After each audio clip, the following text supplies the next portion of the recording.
Phone tapping విషయంపై కాంగ్రెస్ నేత NM Srinivas Reddy మీడియాతో మాట్లాడుతున్నారు. ఇప్పుడు లైవ్ చూద్దాం.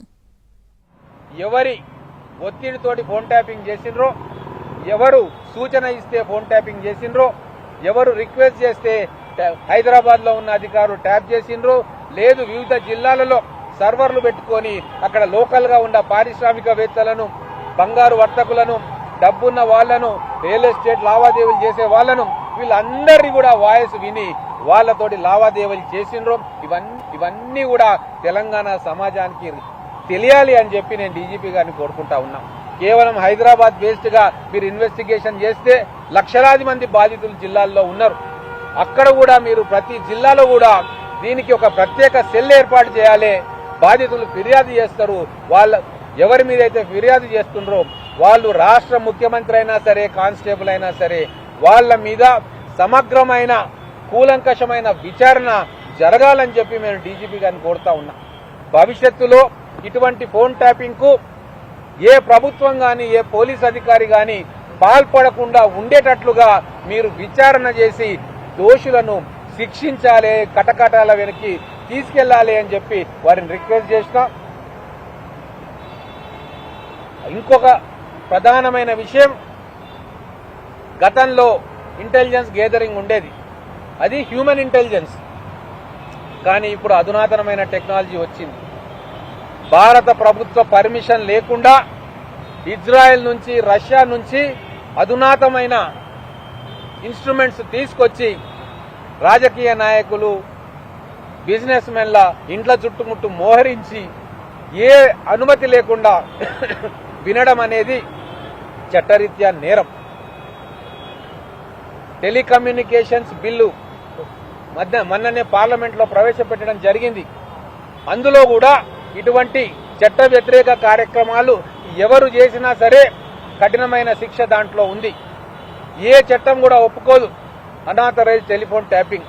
కేవలం రాష్ట్ర ప్రభుత్వంలో కొంతమందికి, కేంద్ర ప్రభుత్వం ద్వారా కొంతమందికి కొన్ని ప్రత్యేక నియమాలను అనుసరించే ట్యాపింగ్ అనుమతి జరుగుతుంది.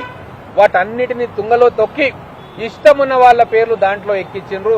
వందల మంది ఈ ట్యాపింగ్ వ్యవస్థలో భాగస్వాములైనరు. దీనికి అప్పుడున్న గత ప్రభుత్వంలో ఉన్న ముఖ్యమంత్రి కాడి నుంచి, మంత్రుల కాడి నుంచి, కీలకమైన అధికారుల కాడి నుంచి, నియోజకవర్గాలున్న ఎమ్మెల్యేలు, మంత్రుల వరకు పూర్తిగా భాగస్వాములైనరు. నేను అందరు ఎమ్మెల్యేలు ఇట్లుంటారని నేను అనట్లేదు, అందరి మంత్రులు కూడా ఫోన్ ట్యాపింగ్ పాల్పడతారని నేను అంటలేను. నిజాన్ని నిగ్గుదేల్చి ప్రజల ముందు పెట్టాల్సిన బాధ్యత ఇప్పుడున్న అధికార యంత్రాంగాన్ని, ఇప్పుడున్న ప్రభుత్వాలది. కాబట్టి ప్రభుత్వంలో మేము కూడా భాగస్వాములమే. కాబట్టి మొట్టమొదటి బాధితుడిగా నేనే ఈరోజు కంప్లైంట్ ఇస్తా ఉన్నాను. దీన్ని ఖచ్చితంగా ఇన్వెస్టిగేషన్ చేస్తానని చెప్పి డీజీపీ గారు చెప్పింది. ఈ కాపీలు, నేను ఇచ్చిన కంప్లైంట్ కాపీలు కూడా మీ అందరికి తీసుకుంటాం.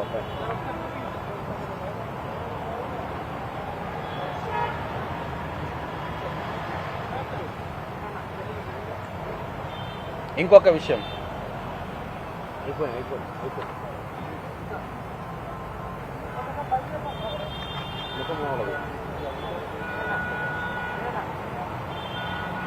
చెప్పండి. ఇంకొక విషయము,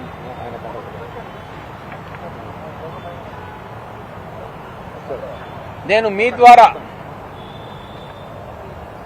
మీడియా మిత్రుల ద్వారా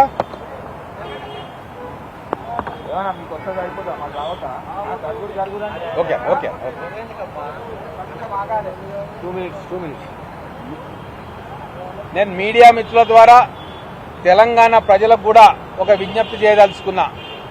మొత్తం తెలంగాణ వ్యాప్తంగా వేల మంది బాధితులు ఉన్నారు టెలిఫోన్ ట్యాపింగ్ వ్యవస్థకు. మీరందరూ కూడా ధైర్యంగా వచ్చి అక్కడ జిల్లా ఎస్పీకి కానీ, అక్కడ సంబంధిత అధికారులకు కానీ ధైర్యంగా కంప్లైంట్లు ఇవ్వమని నేను చెప్తా ఉన్నా. ఖచ్చితంగా మనకు న్యాయం జరుగుతుంది. ఒకరో ఇద్దరు కంప్లైంట్ చేస్తే అది చిన్న సమస్య అవుతుంది. వందల మంది, వేల మంది బాధితులు ఒక దగ్గరికి వచ్చి కంప్లైంట్ చేస్తే వ్యవస్థ ఖచ్చితంగా మనకు న్యాయం చేస్తుంది. కాబట్టి ఇటువంటి ఫోన్ ట్యాపింగ్ కు ఆదేశించిన, ఫోన్ ట్యాపింగ్ చేసిన ఈ దుర్మార్గుల భరతం చట్టపరంగా చేయాలి, పట్టాలి అని చెప్పి నేను కోరుతా ఉన్నా.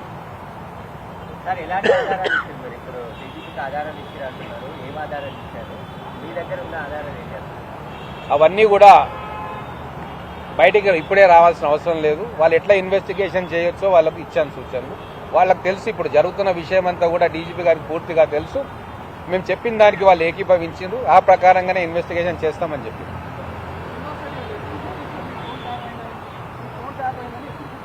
ఎప్పుడైతే నేను మహబూబ్ నగర్ గడ్డ మీద ఎలక్షన్ కోసం కాంగ్రెస్ పార్టీ అభ్యర్థిగా నేను అడుగుపెట్టిందో ఆ రోజు నుంచే ట్యాప్ అయిందన్న అనుమానం నాకు వచ్చి, నా ఒక్కంది కాదు 5 ఏళ్లుగా వీళ్ళ ఫోన్లు ట్యాపింగ్ లో ఉన్నాయి. ఇది నా ఒక్కని కోసం పోరాటం లేదు, నాకేదో ఇబ్బంది అని చేస్తలేను. కానీ ఇటువంటి దుర్మార్గమైన వ్యవస్థ భవిష్యత్తులో ఉండకూడదు. ఏరి కోరి తెచ్చుకున్న ప్రజాస్వామ్య తెలంగాణలో ఇటువంటి దుర్మార్గులు ఎవరున్నా సరే వాళ్ళని వెతికి పట్టుకొని సమాజంలో లేకుండా వాళ్ళను జైళ్లలో పెట్టాలన్నదే మా ఉద్దేశం. అచ్చా, ఇప్పుడు మాకు సీనియర్ నాయకులు, న్యాయవాది, క్రిమినల్ లాలో 30 సంవత్సరాల అనుభవం ఉంది, వారు మాట్లాడతారు.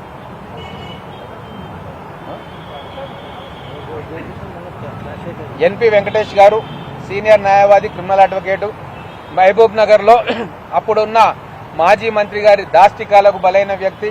ఎంతో మంది ఆ దాష్టికాలకు అడ్డుగోడగా రక్షణగా ఉండి వాళ్లకు రక్షణ కల్పించిన వ్యక్తి, చట్టపరంగా రక్షణ కల్పించిన వ్యక్తి.